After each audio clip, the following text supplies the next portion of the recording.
Então, vamos fazer a apresentação do nosso convidado, Saulo César da Silva. Ele é natural de Ceres, em Goiás, e cresceu em uma família espírita.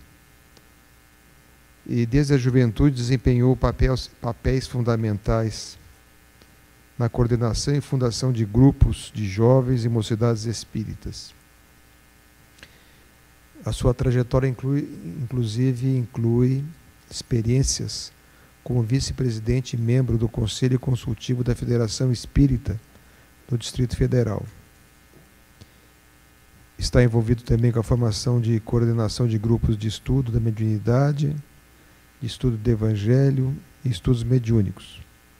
É coordenador do projeto O Evangelho por Emmanuel, que é publicado pela Federação Espírita Brasileira. Também compartilha suas reflexões no programa Reflexões Diárias com Emmanuel, disponível no YouTube, Facebook e no Instagram. E também desempenha um papel ativo como coordenador do Núcleo de Estudos e Pesquisas do Evangelho em São Paulo. Então, Saulo, por favor, a sua apresentação ao público que nos assiste. Em primeiro lugar, quero dizer da alegria de poder estar com vocês nesse programa que se tornou, eu diria que essencial ao movimento espírita, não só pelo formato, mas pela qualidade das informações que leva a tantas pessoas que estão sedentas de conhecer a doutrina, o Evangelho do Cristo. Para mim é uma alegria muito grande estar com vocês, ainda que separados fisicamente, mas irmanados na mesma energia de amor e de paz, de fraternidade, e que a gente possa fazer desse momento um momento de convívio fraterno em torno do Evangelho e da doutrina espírita. Muito obrigado, Saulo. Nós recebemos uma pergunta aqui do público presente, Edivaldo, relativamente à mediunidade. Aliás, duas perguntas sobre mediunidade. E nessa pergunta, ela demonstra-se uma experiência não muito agradável com a mediunidade em si. E que alguns médiuns sempre relatam o lado ruim da mediunidade, passando experiências desagradáveis. O que você poderia nos dizer a respeito da mediunidade, dessas experiências que os médiuns têm e como perder esse medo?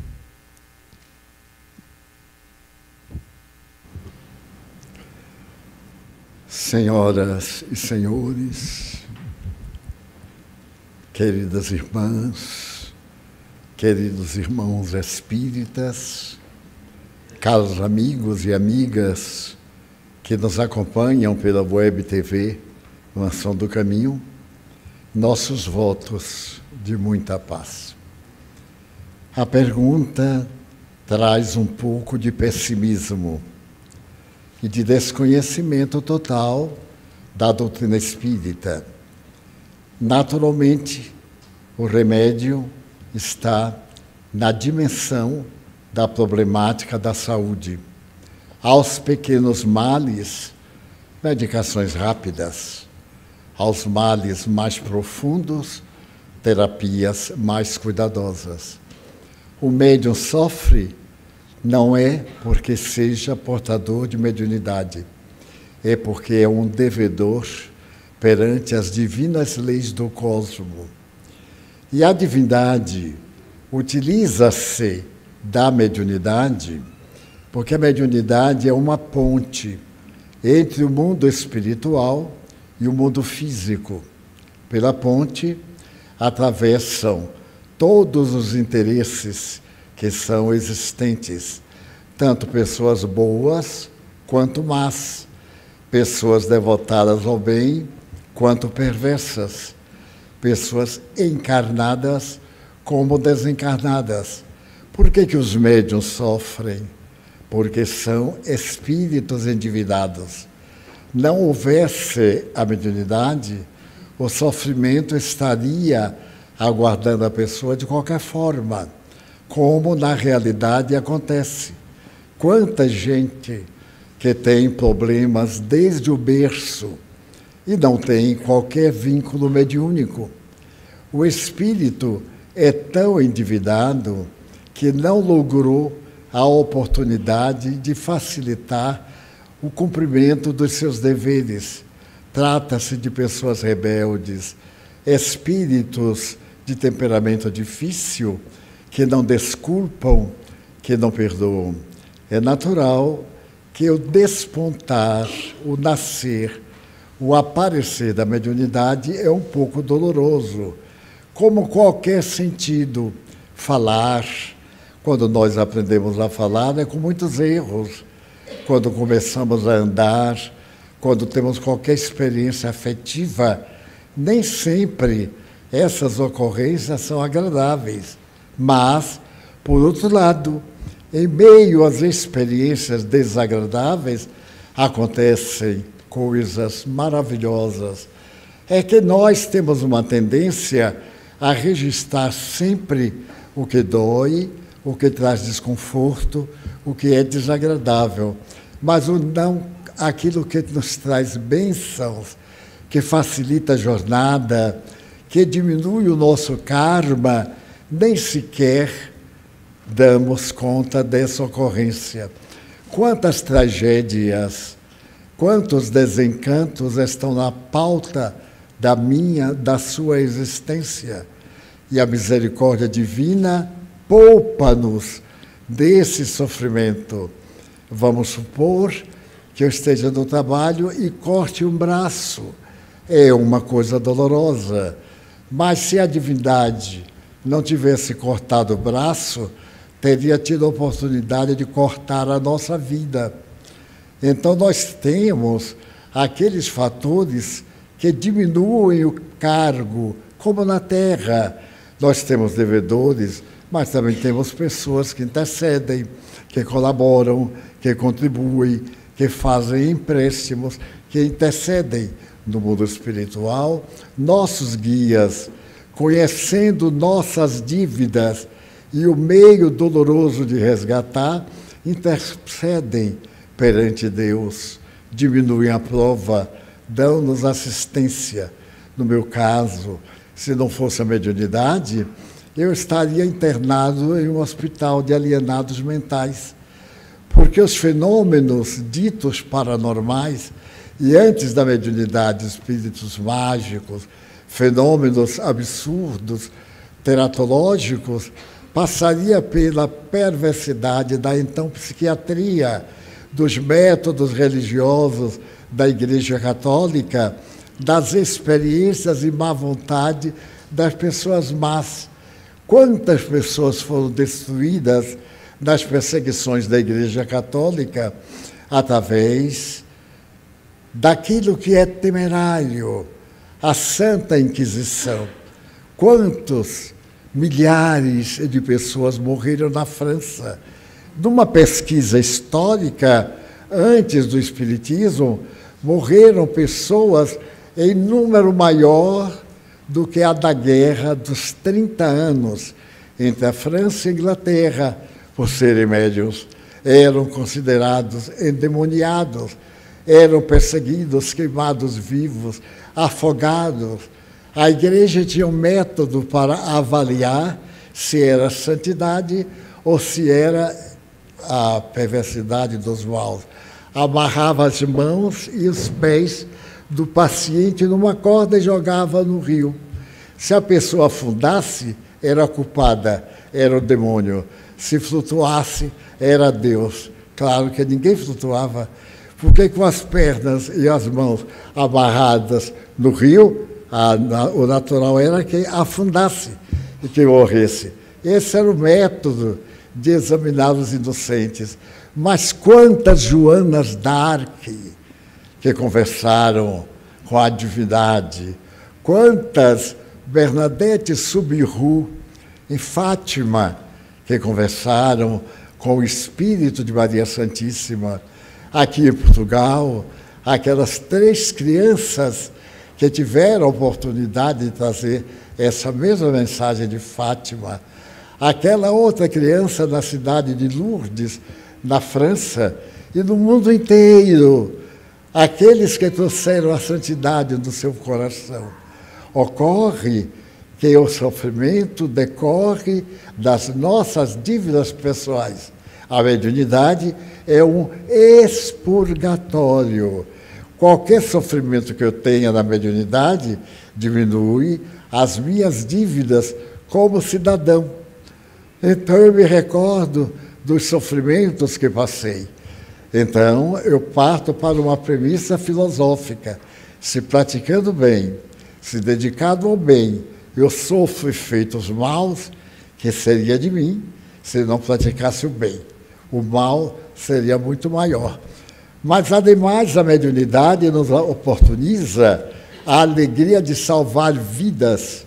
José Arigó, aquele que operava com uma faca suja e envernizada, salvou mais de 1 milhão de pessoas. Chico Xavier vendeu aproximadamente 40 milhões de livros e salvou diretamente mais de 3 milhões de pessoas com a sua mediunidade. Será que isso não vale? Porque eu, que sou médium, não tenho uma expressão profunda, mas se a mediunidade me chama para ter paciência na dor, é o convite que Deus nos faz em qualquer aspecto da vida. Então, essa teoria de que ser médium é sofrer é falsa. É que o indivíduo que sofre também tem mediunidade para se libertar do sofrimento. A coisa é exatamente o oposto. Eu me lembro das experiências que passei.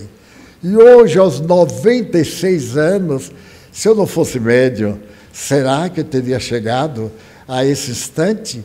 Eu tive parada cardíaca, atestado de morto cerebral. Eu tive tentativas de suicídio, 3 vezes fatais. Eu não sei nadar. E certa feita, eu tinha 18 anos, morava perto da praia, da Cidade Baixa, e percebi que o meu quarto estava incendiado. As labaredas cresciam, tocavam fogo terrível no meu colchão.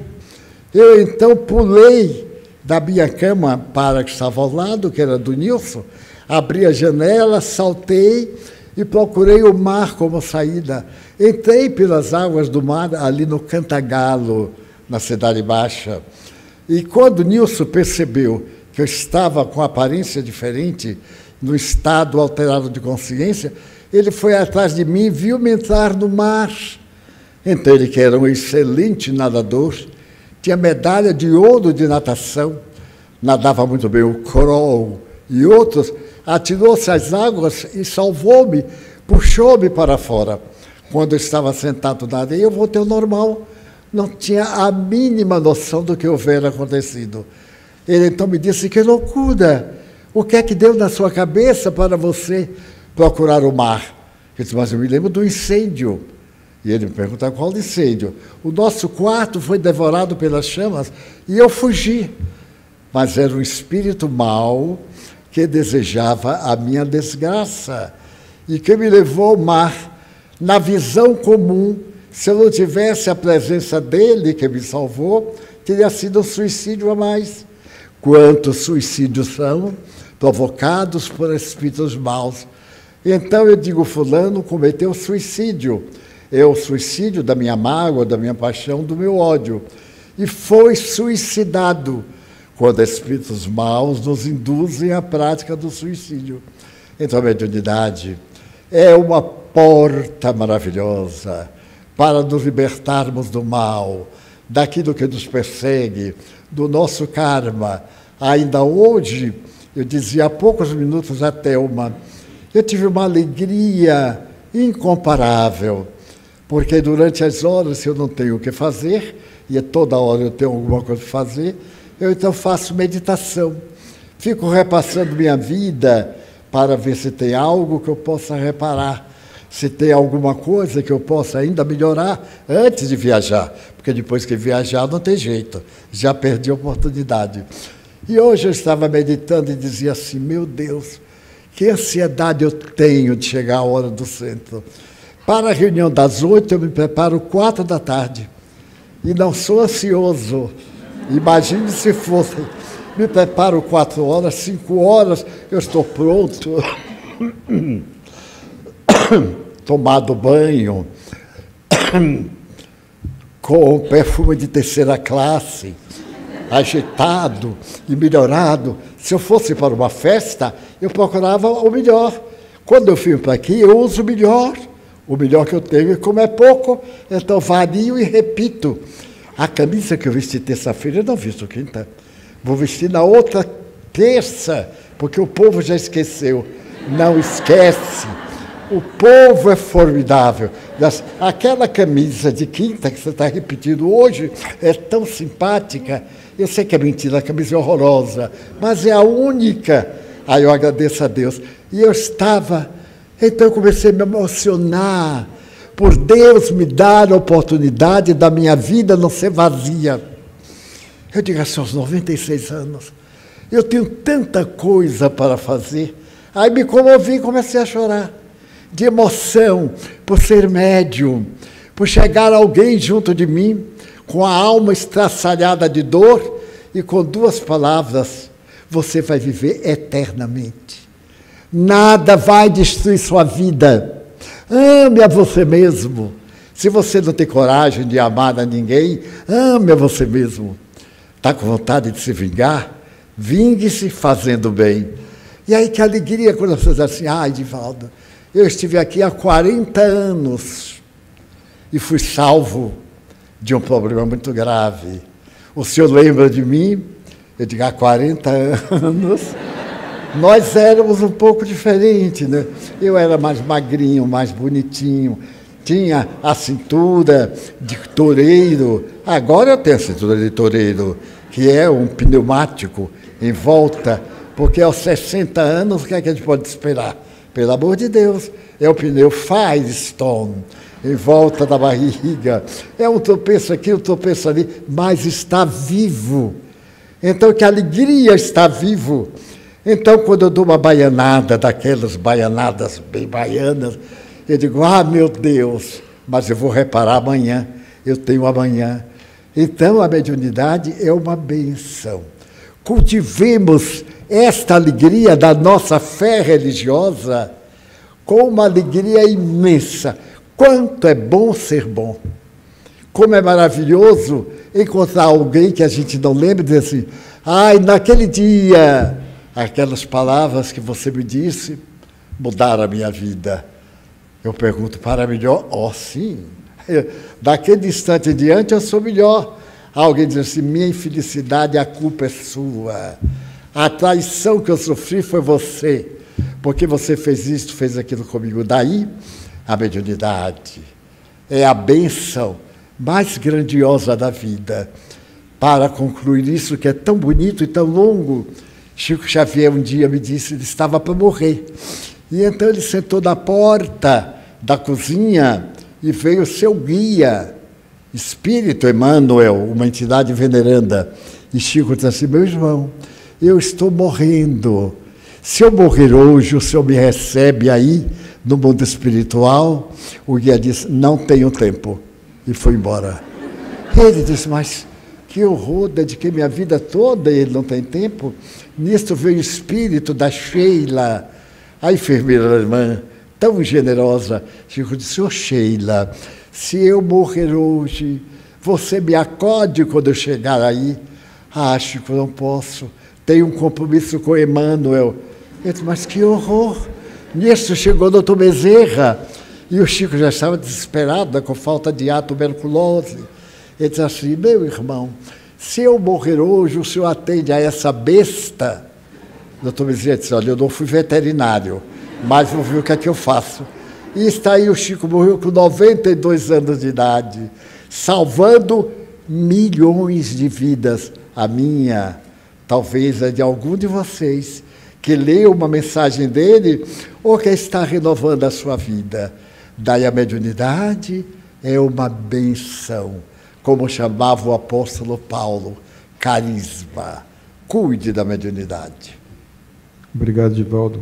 Saulo, você poderia falar um pouco sobre mediunidade onírica? A mediunidade, ela é uma expressão do espírito multifacetada. E a mediunidade onírica, aquela que nós temos contato com os espíritos através do momento do sono, do sonho, ela tem alguns aspectos interessantes. Em primeiro lugar, ela é algo que ocorre com mais frequência do que o que nós imaginamos. Porque durante o sono, desprendido daqueles estímulos externos, daquilo que vai afetando os nossos olhos, ouvidos, tato, paladar, nós nos desprendemos e temos a possibilidade de ter esse contato mais próximo com o mundo espiritual. Como toda expressão mediúnica, essa também necessita de estudo, de atenção e de cuidado. Aliás, uma das coisas mais importantes que nós deveríamos ter atenção no nosso cotidiano é com a nossa preparação para dormir. Porque o corpo material, ele repousa, o repouso necessário para o reprazimento físico, mas o espírito, muitas vezes, ele se conecta com interesses que estavam presentes naquele momento que antecede o momento do sono. Principalmente as pessoas que têm maior facilidade com o contato com os espíritos, que se lembram, que têm essa mediunidade de uma maneira mais expressiva, mais intensa, deveriam tomar um zelo maior para que pudessem utilizar, como o Edivaldo comentou de uma maneira muito bonita, pudessem utilizar isso como uma fonte de refazimento, de orientação, de inspiração. Mas, obviamente, que a gente não vai conseguir fazer isso se a gente adormecer com pensamentos de ódio, de rancor, de mágoa. Aí, nesse estado, essa mediunidade vai nos colocar em contato com espíritos que vibram na mesma frequência, espíritos que querem nos prejudicar, espíritos que não se afinizam com o nosso crescimento, com o nosso progresso. Por outro lado, se a gente fizer uma oração, fizer uma leitura, eu tenho o hábito de dormir sempre com uma leitura das 3 revelações. Eu costumo ler a primeira revelação, depois o Evangelho, depois as obras básicas, e sempre que termina eu volto no começo, já devo estar no 16º ciclo, e sempre aprendo com isso, mas é um hábito que eu tenho de sempre me preparar para dormir com essa leitura, com essa tranquilidade da mente. Por isso, se a gente tiver esse cuidado, essa expressão da mediunidade vai se tornar, como o Edivaldo colocou muito bem, uma fonte, sim, de inspiração, de alegria, uma fonte de orientação, e ela é uma mediunidade que está acessível a muitas pessoas. Muitas pessoas têm, durante o sono, essa possibilidade do contato com o espírito. Algumas se lembram mais, outras se lembram menos, e tem até uma sugestão, quando a gente coordenava alguns grupos de estudo da mediunidade, tinha um exercício que a gente sempre recomendava para as pessoas fazerem, é ter um caderninho de anotações do lado da cama, e quando acordar, registrar os pensamentos que vieram, a lembrança de sonhos, de contatos, de informações, porque no decorrer do dia, muitas vezes, isso se dissipa rapidamente. E se a gente tem o hábito de, hora que acordou, registra aquilo, escreve, nós vamos nos tornando mais aptos a absorver o que essa mediunidade tem de positivo. Então, como toda expressão do fenômeno mediúnico, é uma expressão dada para o nosso crescimento, que nos possibilita o contato com a realidade íntima que nós somos, mas nos pede, de nossa parte, essa responsabilidade, esse zelo, para que todo esse potencial que é a mediunidade, para a nossa felicidade, possa se expressar com clareza, com tranquilidade, e ela seja essa porta de acesso ao crescimento, não só para nós, mas também para todos aqueles que nos cercam. Obrigado, Saulo. Vamos agora a um intervalo. Então, voltamos ao nosso conversando. Eu vou fazer mais uma pergunta a Saulo agora. Saulo, a pergunta é do público aqui presente, e diz o seguinte: como controlar a mediunidade? A pessoa diz que está sentindo essa mediunidade aflorando e gostaria de saber como proceder. Excelente pergunta, e com respeito e carinho que nós temos por todas as outras religiões que têm a sua contribuição, que têm a sua importância dentro de um contexto social, religioso. A gente costuma sempre falar que as religiões são como faces de uma mesma montanha, apontam para o céu, quando bem vividas, bem praticadas.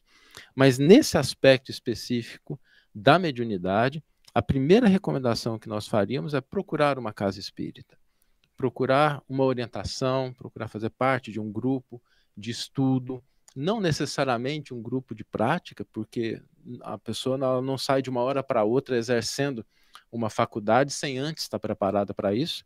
A gente pode utilizar uma pequena metáfora, né? Vamos imaginar que alguém vá se candidatar a uma atividade desportista, porque tem talento, tem força, tem interesse, ela não chega já direto indo para o campo jogar, ela passa por uma preparação. Da mesma forma, o exercício da mediunidade ele deve ser precedido dessa preparação, desse estudo. Então, essa é a primeira recomendação. Procure uma casa espírita, alguma casa que você se afinize e busque ali as orientações para direcionar a sua mediunidade. O segundo aspecto que eu acho importante a gente sempre lembrar quando falamos de mediunidade é que a mediunidade ela tem um papel muito importante de abrir a nossa consciência para aquilo que nós somos. Somos espíritos imortais, temos uma responsabilidade no mundo, viemos aqui com um propósito, viemos aqui com um convite para que através dessa escola bendita chamada Terra, nós possamos aprender alguma coisa e a gente começar a rever hábitos, rever pensamentos, a gente começar a dar mais atenção para a leitura, para a oração, para a meditação. Tudo isso vai nos ajudando a canalizar o desenvolvimento da mediunidade para que ele seja um desenvolvimento sadio, saudável, benéfico para nós e para as outras pessoas. Então, dentro desse contexto, acho que esses dois pontos são os pilares iniciais importantes. Procurar uma casa espírita, para que a pessoa possa ser bem orientada, e começar a rever hábitos que às vezes precisam ser corrigidos e começar a conquistar outros que possam ajudar ela a manter serenidade, calma, paz e aprendizado. Obrigado, Saulo. Divaldo, uma pergunta que veio aqui para você é relativamente ao carnaval. Que as pessoas que não participam das festas e dos procedimentos do carnaval em geral, se também ficam susceptíveis a um processo obsessivo. É perfeitamente natural. Dize-me com quem andas e eu te direi quem és. Se o ambiente se modifica e nós não temos as reservas morais necessárias, naturalmente que o ambiente nos perturba. O ambiente carnavalesco não tem em si nada demais. É uma história muito longa, que já contamos aqui inúmeras vezes, em que as pessoas vão para a rua demonstrar sua alegria, o seu júbilo, decantar os seus prazeres, a arte, a melodia, os passos de dança. A dança é uma arte sublime, através da qual se chega a Deus, mas também se desce ao inferno, a depender daquela que nós escolhemos. Ela tanto nos fala as sensações, como nos fala também as emoções. Então, o carnaval é um período de júbilo generalizado. Mas como predomina em nós a sensação, ao invés da emoção, a nossa tendência é descer aos níveis mais baixos da emoção. A psicosfera, o ambiente fica intoxicado. Nós passamos a respirar esse clima. Como invade as ruas, quem reside naquela região passa por um inferno, porque durante os 3, os 5, os 10 dias de carnaval, a depender da cidade onde ele tem lugar, são insuportáveis. Mas o carnaval em si é uma festa como um baile à antiga. Qualquer uma festividade em que se exibam valores. O perigo é que nós vemos o carnaval como uma festa de descarrego, de jogar para fora os conflitos, as emoções, nossos tormentos, e aproveitar a ignorância, a ingenuidade dos inexperientes para deles tirar o maior proveito possível. pessoas há que vivem em permanente carnaval. Estão sempre saltitantes, cantando, magoadas, aborrecidas da vida, com tédio, esperando a festa dos outros para se distrair. São os carnavalescos de ocasião. E tem aqueles que se utilizam da festa porque é uma festa comum. Em realidade, o carnaval não é nada demais. A forma que cada um de nós vive o carnaval é que é diferente. Porque se eu vou para brincar, para sorrir, aliás, ninguém vai mais para sorrir, porque não aguenta, né, daquela coisa, se sorri muito, rasga a boca, então a pessoa vai para se divertir, mas principalmente para as paixões sexuais. Daí nós temos hoje os camarins, temos os lugares da prostituição elegante do carnaval, em que as pessoas descarregam os seus tormentos na mesma praça do carnaval, a preço mais caro do que um motel, mas fica satisfeito porque pode comprar ilusão. E na quarta-feira de cinza, se estiver cansado, repousa. Na quinta, se não tiver carnaval, nem estiver cansado, usa droga para poder voltar mentalmente ao carnaval. Daí nós podemos viver o carnaval com muito prazer. Eu me recordo dos tempos em que a lavagem da Igreja do Bonfim era um ato religioso. As baianas, vestidas tipicamente, iam e lavavam a igreja. Não lavavam exatamente, né? Porque 60 pessoas lavando sujam mais do que lavam. Mas era um culto, era uma forma de agradecer a Deus, era uma forma primitiva. Depois foi ficando tão vulgar, foi perdendo aquele aspecto de respeito aos santos, que uma autoridade da igreja proibiu. Eu sou desse tempo, proibiu, e para não fraudar o povo, lave as escadas do lado de fora. Quer dizer, as barbaridades que a pessoa praticar já não serão dentro da igreja. Mais tarde proibiram de lavar também as escadas, mas mantiveram culto. Soube que agora permitiram lavar a igreja novamente. Que as pessoas façam isso como um ato de fé e não como um ato de festa. E assim nós vamos para as outras festas populares. A festa de 1º de janeiro, quando nós trazemos Nossa Senhora dos Navegantes para a Boa Viagem, quando levamos a Boa Viagem para a Conceição da Praia, são apenas modos de expressar nossa alegria. Nós não sabemos ser alegres em casa, sentar, contar uma história a nossos filhos, contar uma lenda, ler uma página, botar a família em volta e narrar uma experiência de nossa vida. Nós, adultos, temos tantas experiências, tanta coisa linda que deu certo e tanta coisa mais ou menos que foi um desastre. Contar, cuidado, eu já passei por este caminho. Você imagina, então a gente conta. Se for uma coisa grave, a gente diminui o impacto e diz aos filhos: hoje está tão fácil do sexo, mas também está tão fácil pegar doenças incuráveis. Ninguém pense que a AIDS desapareceu. Existem 40 milhões de aidéticos infectando namoradinha, namoradinho, porque ninguém confessa que é portador do vírus. Mas quando tem mais tarde determinada quebra da imunidade orgânica, aparece o vírus, porque ele espera somente que a imunidade desça. Agora nós tivemos aí essa terrível pandemia que continua, não acabou não. Ela mudou de nome, de gripe, uma gripe forte. Lá dentro está o vírus sapateando, como Fred Astaire sapateando num filme. E nós nos contaminando, e de outras afecções. Desta forma, respeitemos no carnaval a oportunidade de brincar, mas quem dera a gente aproveitar 3, 4 dias aqui, por exemplo, no encontro com os jovens, trazer nossos filhos, que vão para uma sala, os pequeninos vão para outra, nós vamos para outra, ouvir o Evangelho, Mas o Evangelho nosso não é apenas a repetição da palavra de Jesus, é também a psicologia de bem viver.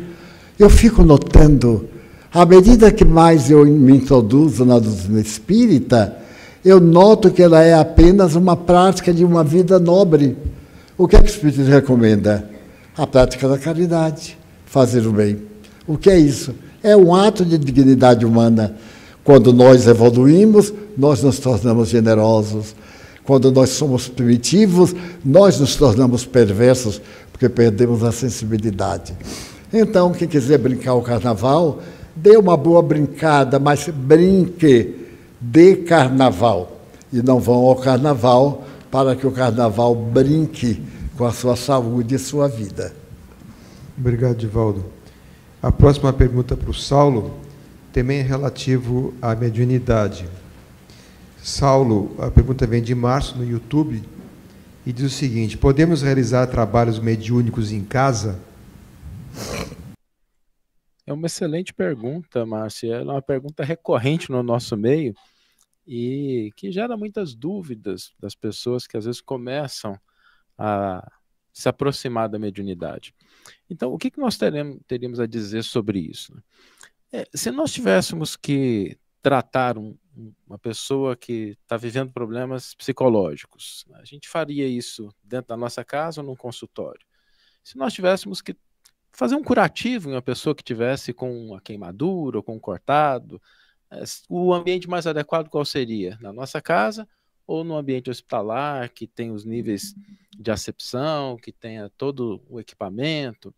Ou seja, determinadas atividades são melhor exercidas quando no ambiente adequado. Então, o ambiente de casa, ele é um ambiente de convívio familiar, ele é um ambiente dos relacionamentos, ele não é um ambiente mais adequado para que a gente possa exercer a prática mediúnica. E existe um outro problema também, que é, quando nós entramos na dimensão da mediunidade, quando a gente começa a exercer a prática mediúnica, quando a gente começa a ter contato com os espíritos, esse contato ele se dá com espíritos de diversas naturezas. Alguns são bem intencionados, estão aqui para nos ajudar, outros são necessitados e precisam do nosso apoio, contam com a nossa contribuição, e alguns, às vezes, são espíritos equivocados. Quando nós abrimos as portas da nossa casa a espíritos que nós não temos o controle sobre qual é a intenção desses espíritos, nós podemos estar expondo o nosso ambiente doméstico a interferências indesejáveis. E o médium pode dizer assim, não, mas eu me garanto, eu faço a minha oração, eu faço as minhas leituras. Ótimo, mas e o nosso filho? E a nossa filha? E o nosso esposo, a nossa esposa, o irmão que compartilha daquele ambiente familiar e que às vezes não tem os mesmos cuidados que o médium possui. Então, o lar não é o ambiente adequado para a prática mediúnica. Algumas pessoas poderiam contradizer, dizendo, mas no começo a mediunidade surgiu dentro das casas, de fato, mas quando não existia centro espírita. Muitas vezes os tratamentos médicos eram realizados em condições ruins, antes que a gente tivesse os hospitais. Então, hoje nós temos um ambiente que ele favorece a prática mediúnica. Então, se nós temos um ambiente adequado e nós não necessitamos expor o nosso ambiente doméstico, o nosso lar, a situações que podem levar a problemas, por que fazê-lo? Então, essa é uma questão muito importante, porque o Espiritismo ele preconiza não uma obrigação, não uma imposição, mas ele nos convida à razão, a gente pensar, raciocinar. Então, se nós podemos exercer a mediunidade dentro de uma casa espírita, e hoje todas as cidades no Brasil possuem casas espíritas, muitas vezes a gente tem que se deslocar um pouquinho, mas não é nada que seja inacessível. Então, a prática mediúnica não é uma prática que nem precisa, nem é recomendada que ela seja exercida dentro do nosso ambiente doméstico, por conta desses dois elementos que eu comentei. Existe um ambiente mais adequado, e a gente vai estar expondo o nosso lar e outras pessoas ali a estímulos e interferências que podem não ser agradáveis e benéficas para elas. Obrigado, Saulo. Divaldo, uma pergunta sobre o matrimônio. É possível que inimigos de outras vidas se unam nesta existência pelos vínculos do matrimônio? Ou casais só se unem quando são espíritos afins? É muito comum encontrarmos no matrimônio um vínculo do passado. Muito comum, a 80%. Vínculo esse que normalmente é de desajuste. Um casal que se desajusta, que se inimiza, desencarna, e pela lei natural deve encontrar-se como pais, como filhos, como membros de um clã, para ajustar aquela animosidade que os caracteriza. Normalmente isso ocorre através do casamento, porque na juventude as formas orgânicas são atraentes e as pessoas são atraídas pelo corpo. Então é a sensualidade que produz o casamento em um grande número estatístico. Os casamentos profundos, de sentimentos, de motivos razoáveis, esses são um pouco mais raros. Só aqueles casamentos apaziguadores, aqueles casamentos de almas irmãs, além do sexo, a pessoa tem valor. Há casais que simplesmente se procuram pelo sexo. Quando saturam, porque tudo a gente satura, até de diamantes, ter muito diamante é ruim, porque olha aquilo com indiferença. Ao contrário de nós, se não temos nenhum e olhamos com ambição. Então, quando vem a saturação, vem também a inimizade. Aqueles pretextos que nos separaram ontem. E é necessário que o casamento, a união, supere este problema para poder encontrar o verdadeiro amor. Quando o matrimônio passa pelas vicissitudes naturais, e todos passam. Porque são duas almas, são dois corpos. Uma amiga minha, especialista em união conjugal, ela diz o seguinte: quando nós somos solteiros, nós temos um guarda-roupa inteiro. Quando casa, a gente já perde metade. Porque metade é do outro, isto é, 3/4 partes pertencem à mulher e uma parte pertence ao homem. 5 anos depois, o homem coloca a roupa no prego do quarto e ela toma conta do guarda-roupa inteiro. E ainda fica faltando espaço. Tem umas caixas embaixo da cama, atrás da cama, coisinhas leves, umas roupinhas que ficaram meio gastas, esconde. Mas, quer dizer, como é que nós, que temos dificuldade, às vezes, de entender o nosso sentimento, olhamos o sentimento do outro? Olhamos com irritação. Se a pessoa diz assim, é assim que você me trata, não é? Já é uma ameaça. Como que diz, por exemplo, eu vou fazer com você o mesmo. Não vai fazer, não, já está fazendo. E então nós perdemos muito tempo nos jogos sexuais. E que ocorre? Uma mulher ao lado de um homem que começou um momento de dificuldade conjugal, se torna o anjo protetor. A secretária, é muito comum, dizem, nos empregos, a secretária ser a porta de alívio do homem magoado. Ela é que toma conta, tem cuidado, dá chá, comenta, e faz isto, e sacode a poeira. Depois que casa, ele vai ver o que é poeira. E então, conquista, porque ele está carente. Não peguem ninguém carente. Porque quando passar a carência, vem o desastre. É natural. Quando eu estou atordoado, eu quero qualquer coisa que me acalme. Acalmei, agora eu tenho tempo de pensar em como me livrar daquilo que me acalmou. Daí o casamento é uma união de corpos pela lei. Felizmente, as leis se tornaram benignas e facultaram o divórcio. Eu tenho visto nas redes sociais coisas inacreditáveis. A moça estava na hora E então o pastor perguntou, fulana de tal, você aceita Beltrano, Ciclano? E ele, bonitinho ali, ela então olhou e disse, não. Ué, você não veio para casar? Foi. Mas enquanto eu estava aqui olhando para a cara dele, eu me arrependi. Aí o rapaz disse, mas arrependeu de quê? Nossa, ele achei antipático. E aí pegou o véu, fez o nó e saiu vestida de noiva para procurar outro trouxa. Mas coisas incríveis. Também o homem. Apareceu um caso que me chamou muita atenção.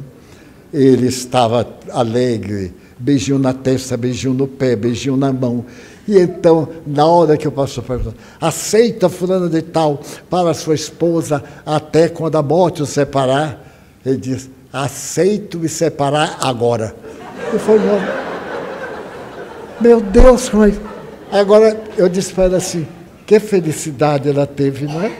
Porque ficou livre do trouxa naquela hora. Daí são responsabilidades muito grandes. Eu tive aqui no centro, e numa comunidade grande, aparece de tudo. E me apareceu um rapaz que era perfeitamente perturbado. No primeiro encontro, ele estava agitado, eu atendi com paciência, e ele também me disse, Edivaldo, o meu problema é o sexo. Eu digo, não é um problema. O desafio é o sexo, como a fome. Faça uma viagem com fome que você vai ver. E aí conversei, ele ficou simpático. E depois ele me disse, eu estou noivo e me vou casar. Eu digo, não era bom, você é muito jovem, que esperasse um pouquinho mais, que namorasse uma outra moça para avaliar, porque depois de observar e selecionar, talvez acerte. Ele disse, não, eu sou muito fiel. Eu disse, graças a Deus, Ave Maria. Daí a 15 dias ele veio e disse, Edivaldo, me ajude aqui. Eu vou me casar na próxima semana. Mas eu encontrei uma moça aqui no centro, estou apaixonado por ela. O que é que o senhor me aconselha? Eu disse que desapaixone e separe o casamento, porque é um casamento já descasamentado. Ele vai casar de hoje a poucos dias, mas está apaixonado por essa com quem ele não vai casar. E ele disse assim, mas eu digo a esta que eu sou para casar, como o meu dever é aconselhar certa, eu digo, fale, seja honesto, porque ela vai ver o bom troço que ela está pegando. Então a pessoa não tem a mínima ideia do casamento. O casamento é uma porta que se abre para sexo grátis. Nem sempre. Porque se um tiver interesse pelo outro, cobra tudo de presente, vai acumulando. Quando tiver tudo, separa. Então nós precisamos amadurecer. Eu gosto muito dessa mulher, mas é um amor fraterno. Nascemos para ser amigos. Muitos amigos me dizem, depois que eu me separei de minha mulher, fiquei muito mais amigo dela do que antes. Mas por quê? Porque como amigo ele não tem ciúme. E como marido ele tinha ciúme da sombra. E assim por diante. Então nós devemos pensar antes de tomar uma atitude. O Espírito nos ensina a uma vida de recato, a não fazer a outrem aquilo que não teríamos coragem de aceitar que outra fizesse conosco. Daí, o casamento normalmente é um refazimento de afetividade de dois indivíduos que têm algumas diferenças. Acerte as diferenças antes de casar. E se aguentar, case depois. Obrigado, Edivaldo. Saulo, é uma pergunta novamente sobre mediunidade, médiuns. Os médiuns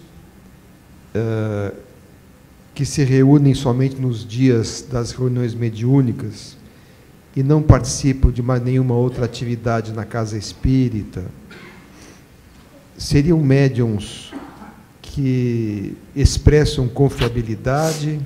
Qual é a orientação que o Espiritismo poderia dar a esses participantes de reuniões mediúnicas?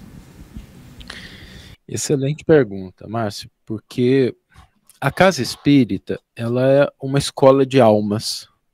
E numa escola de almas nós temos várias matrículas, várias séries, vários estágios. E o que a gente diria se um aluno fosse para uma escola, para uma faculdade, mas ele fala assim, não, vou frequentar só aquela aula, não vou em nenhuma das outras.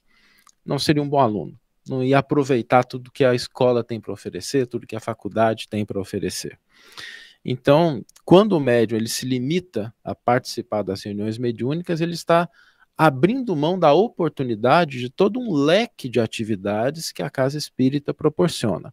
Então, ele está se limitando.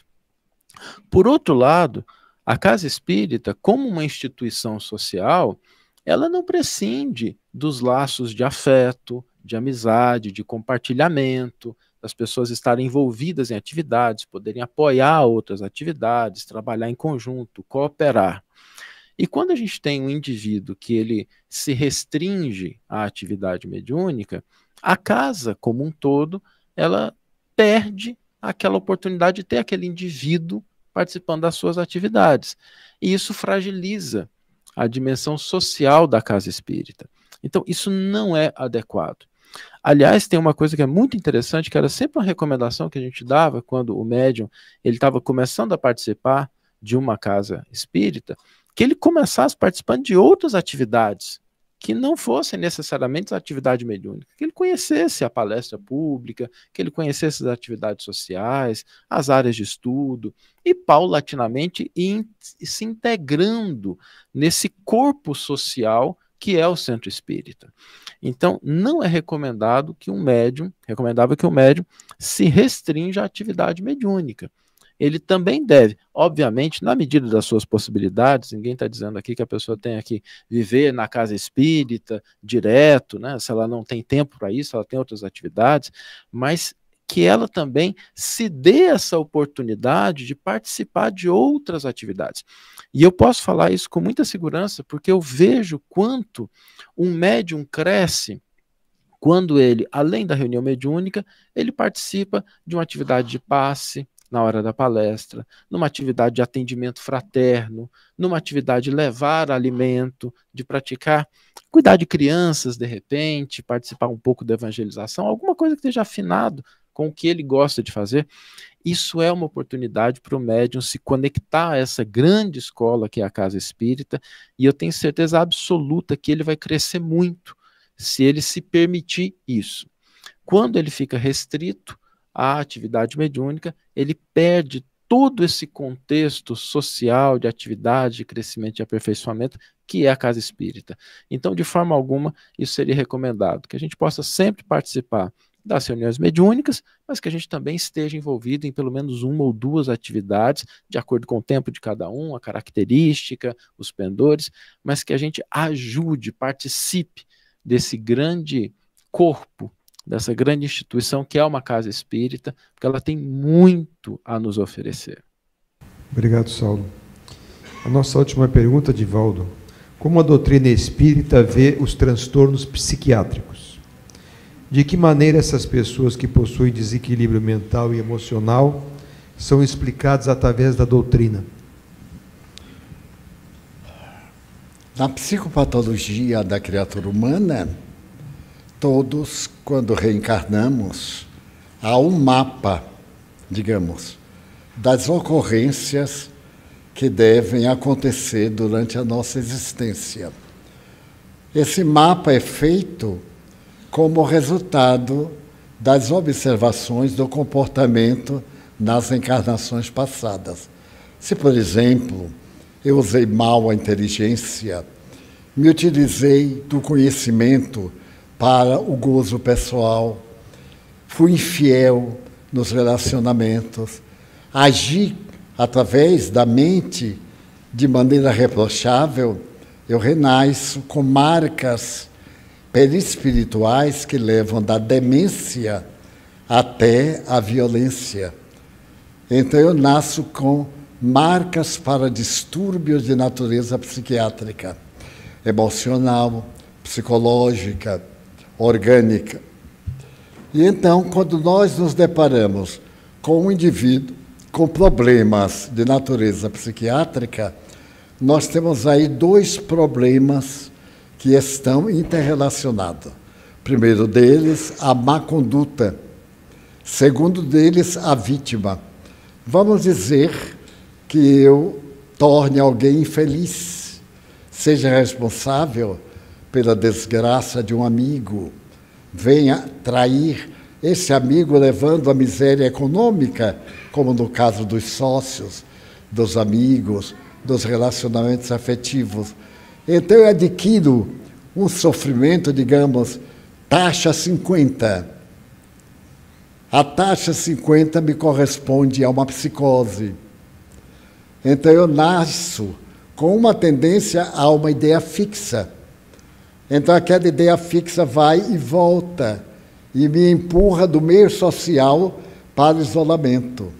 É um típico caso de distúrbio psiquiátrico.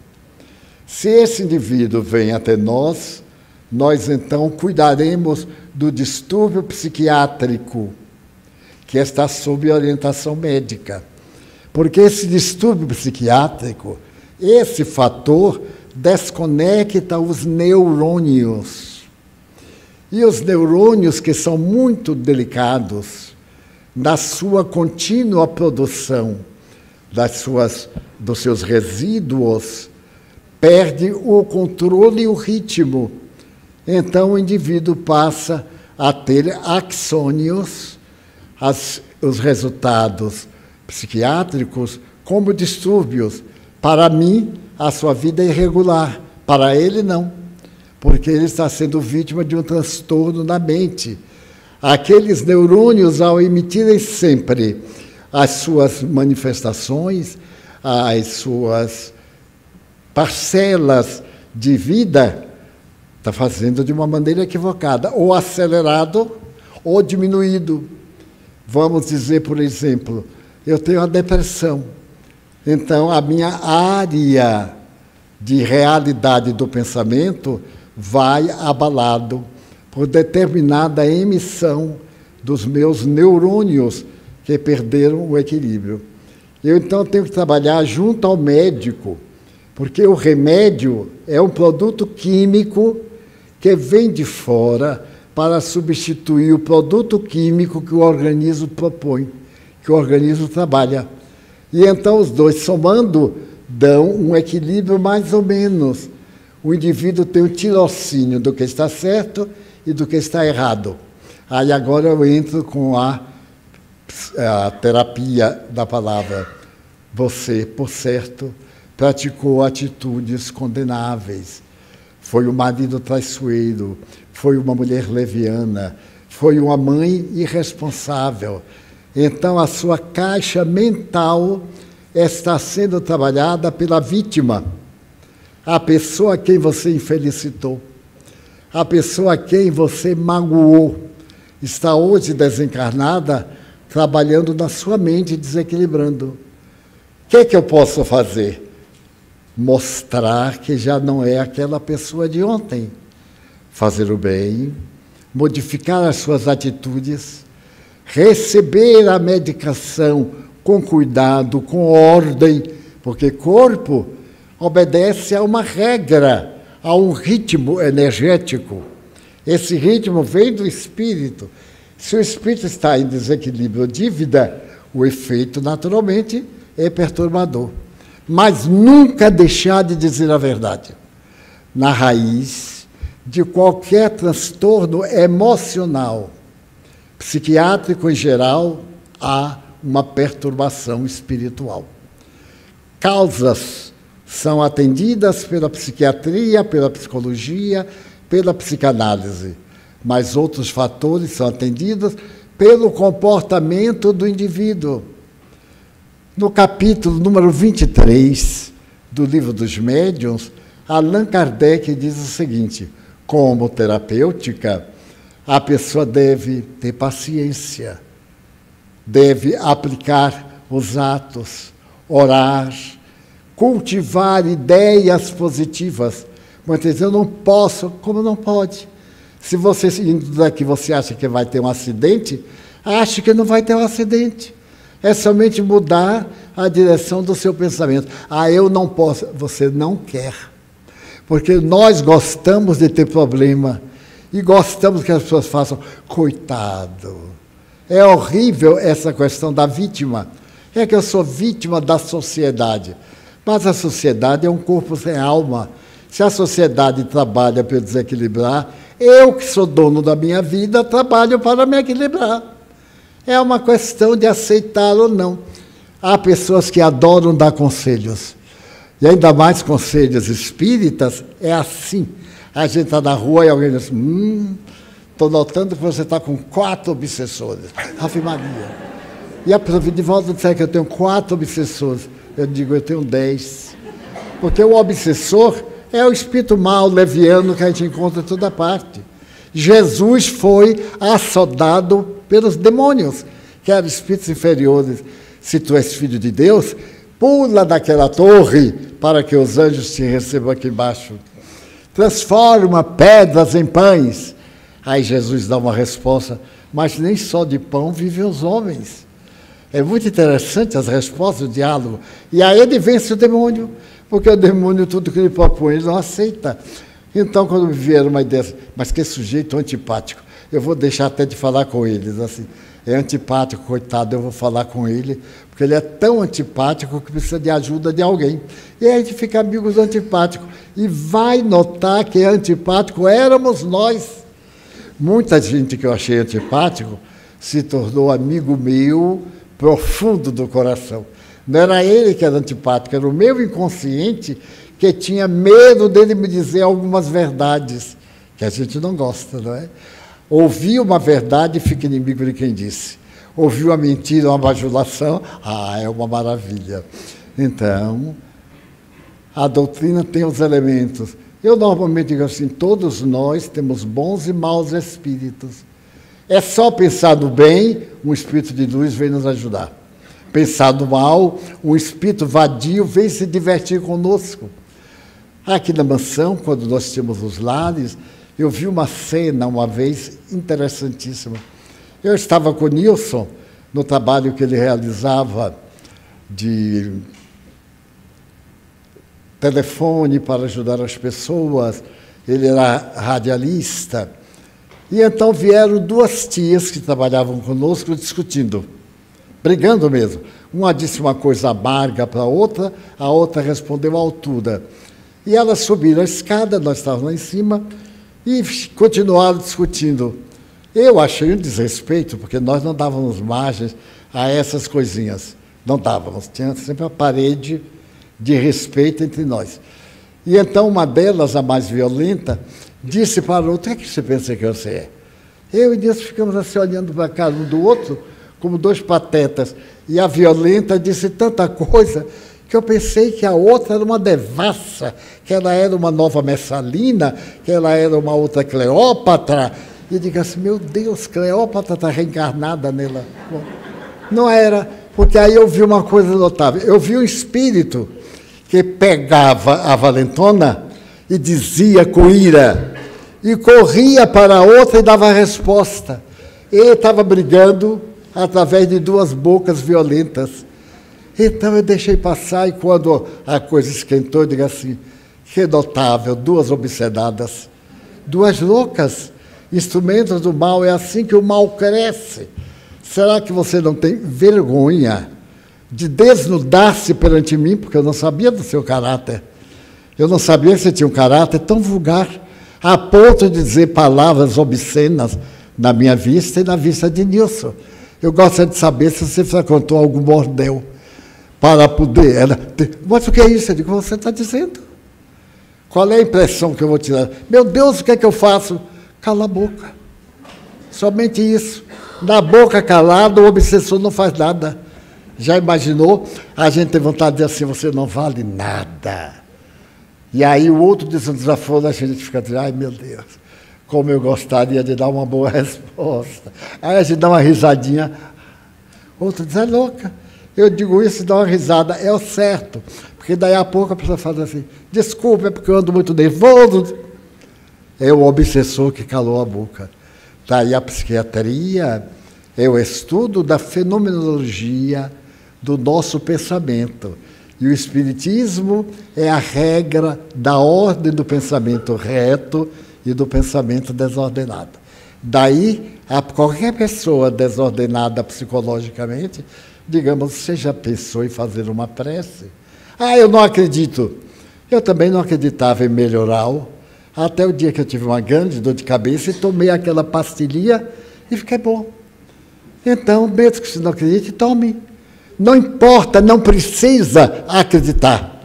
Fale, emita o som. E esta vibração, que é terapêutica, vai lhe fazer bem. E como nós somos mais ou menos obsidiados, vamos fazer a nossa pausa para receber os passes que nos vão desobsidiar, que vão afastar os nossos amiguinhos, nossos problemas, nossos tormentos.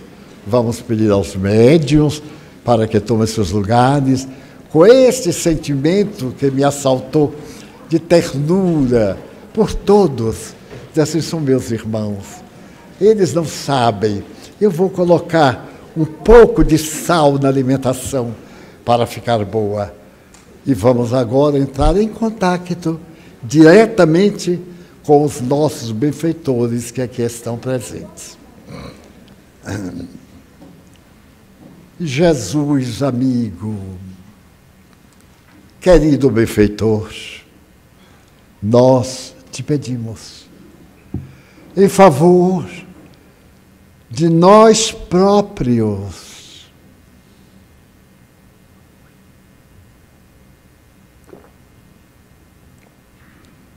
pela nossa paz, pela nossa alegria de viver, por esta oportunidade de ouvir esclarecimentos sobre a vida. Ajuda-nos a ter paz. Abençoa nosso lar, nossa família, nossos amigos. Senhor, faze que nosso coração repouse nas coisas boas e nossa mente aspire uma vida feliz e tranquila no lar. Abençoa esta casa de orações, para que nos possa aliviar da carga difícil da reencarnação. Ó amigo, permite que os espíritos que nos perseguem sejam esclarecidos e mudem de atitude.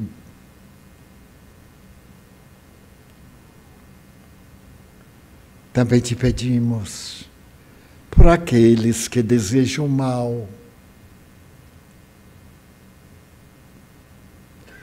Amigo da paz, ajuda-nos a entender as tuas leis e caminhar com justiça.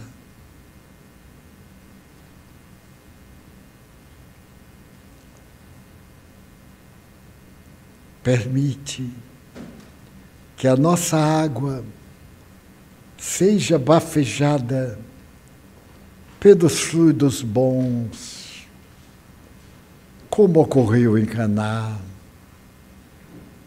que a teve transformada em medicação, no sabor do vinho. Amigo,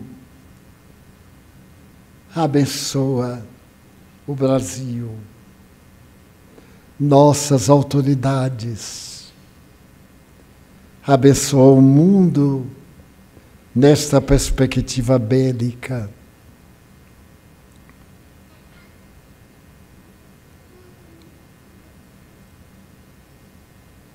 Jesus, agradecemos a nossa reunião.